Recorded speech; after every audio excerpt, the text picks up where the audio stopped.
I just called here for no fault of mine.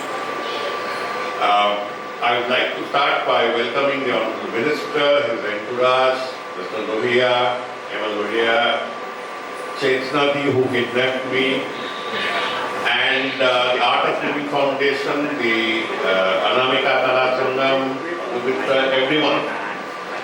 Just a few words about the similarities between two completely different forms, apparently. Kathak is one of the finest dances we have in India, and Tibetan Buddhist religion, or the Buddhist religion as practiced in Tibetan and Ladakh area, have a lot of similarity if you come to think of it. First of all, the spread of Buddhism from the 6th century, 5th century BC was based not only on its opposition to violence, was based on certain very practical principles of a peaceful life. These people underestimate this part. And one of the methods of spreading it was when bhikshus, I should have said respected bhikshus and bhikshunis here also. When the bhikshus went out conveying stories, very simple stories, the Jataka tales, or a performative form. Now what's a performative form? If I stand like this for 10 minutes, you'll get bored. But if I perform the few steps and explain, you will get more absorbed. So this performative mode comes up in conveying the message of Buddhism at that earth. Around the same time, we get the North Indian tradition also of conveying our religious messages through katha, word, communication, which would evolve along the same principles of body movement, regulated dance steps, finally evolve into katha. So you see the similarities of how performing arts are all united under the same principles. The 5 basic principles that Buddhism sought to convey remain immutable, remain unchangeable, remain universal, and remain absolutely essential for even today's life. Even if you go through, let's say, a separate route like the art of living. The first would be sati. These are the Pali words for it, which means complete absorption. You have to absorb. We have this attention deficit syndrome. We can't listen or hear or look beyond a few seconds. This complete absorption is required, both in absorbing the messages of the great Buddha and also in the performative arts. If you are not absorbed, you miss one of the 120 steps per minute, you are out of it. So complete absorption, which is one of the reasons for many of the turbulence, much of the turbulence in the modern world. This is followed by the principle of anicca, impermanence. Nothing is permanent. Nothing is permanent. You are not permanent, I am not permanent. We will all leave at a particular time, we will all go. We can't carry away things with us. And here again, Kathak emphasizes on impermanent glances, a glance here, a glance there, and you move on.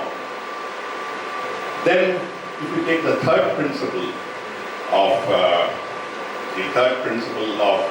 Buddhism, the Buddhist teaching, would be karuna. The karuna, if you translate into Sanskrit, would mean something like pity. No, it's nothing to do with that karuna.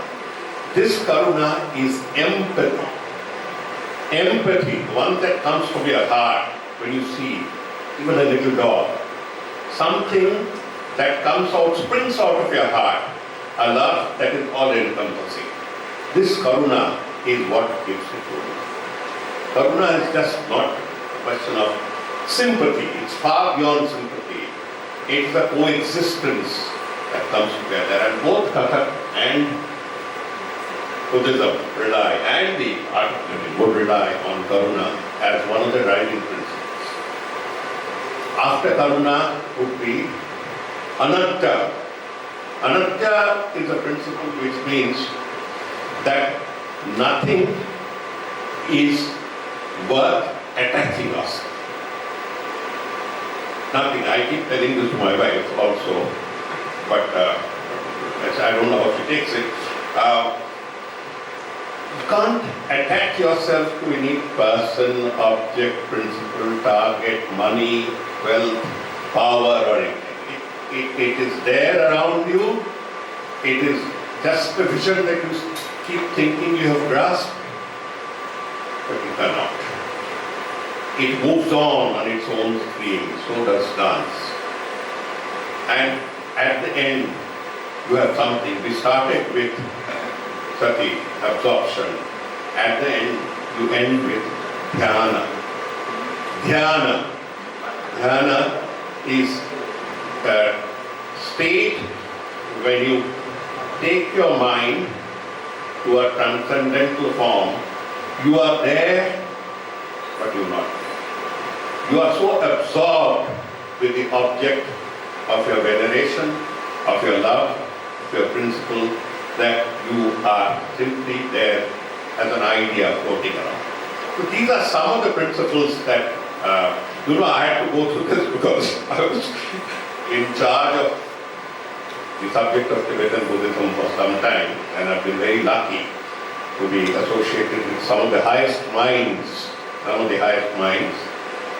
They made me Chancellor of the, I still feel shy to say, Chancellor of the University of Buddhist Studies at Sarnath, and I underwent through some rudimentary course. Buddhism is not only a religion that is owned, acknowledged by people like, say, the Tibetans, or the Japanese, or the Southeast Asians. It is a message that is wide open and the parallel gift of India to the West, along with yoga. Buddhism and yoga are two of the greatest soft power exports of India. It is a tragedy, of course, that it couldn't stay back in its own country of origin, but that's a different tale altogether. With these words, I would like to I think I've been able to get across the commonness in the conveyance of messages through the performing arts like Katha and through the messages conveyed through the Jataka tales of. Okay, thank you very much.